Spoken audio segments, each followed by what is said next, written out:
moms, I'm Bonnie Compton, child and adolescent therapist and parent coach and author of my newly released book, Mothering with Courage. So today begins the kickoff series for the Mindful Mothering Tips. I'm going to be posting them every week on Mondays, so I hope you'll join us. So the first thing I want to talk to you about today is self-care. And I know you've heard this over and over again and the importance of it, but I have a question for you. Who's taking care of you? So when I ask moms this question, often it elicits tears. They sit in my office and they cry. And what they say is no one. And they begin to realize they're taking care of everyone else but themselves. Well, nothing changes until something changes. So if you're waiting for someone to offer to take care of you, although you may have someone in your life doing that, it's not going to happen maybe as often as you wish. So really the only thing that you can control is how you take care of yourself and how you treat yourself. So self-care comes in many different forms. Some that we think about are massages, going out with girlfriends, taking a hot bubble bath. That may work for you, but I've had many moms say, I don't have time for that, or it doesn't help me. So I always recommend to moms, do whatever feeds your soul. So if it's a dance party with your kids, do that.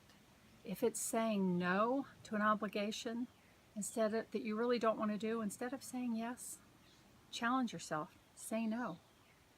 How you treat yourself, the voice in your head, what you say about yourself, that is all part of self-care. So what I would like to do is challenge you over the next week to incorporate one piece of self-care per day in your life. It can be having a cup of tea and sitting outside looking at nature. It can be singing with your kids or playing silly games. Whatever it is, you determine. You're the only one that can determine what is self-care for you. And I can tell you the ripple effect of self-care is huge. I've had so many kids sit in my office, and what they say to me is, I just wish my mom wasn't so stressed. I wish she was happier. Well, you may have noticed I have a Be Happy shirt on. And it's not all about happiness. We don't have to be happy all the time. But when we find joy in our life and contentment, that will, I promise you, it will affect your kids. Moms who have begun to practice self-care are often so surprised, and they tell me, oh my gosh, I'm so much calmer. My kids are so much calmer. The behavioral issues we were having really aren't there anymore.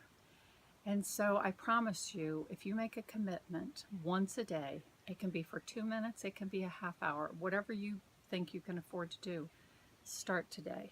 You won't regret it, I promise you. So you can also look at my blog. I'm blogging this week about self-care and the importance of it, and some excerpts from my book, and a couple of journaling prompts from my book also. So I hope you'll join us again. And Bonnie Compton here. You can find me on social media, Bonnie Compton Books. And I look forward to seeing you again. Thank you.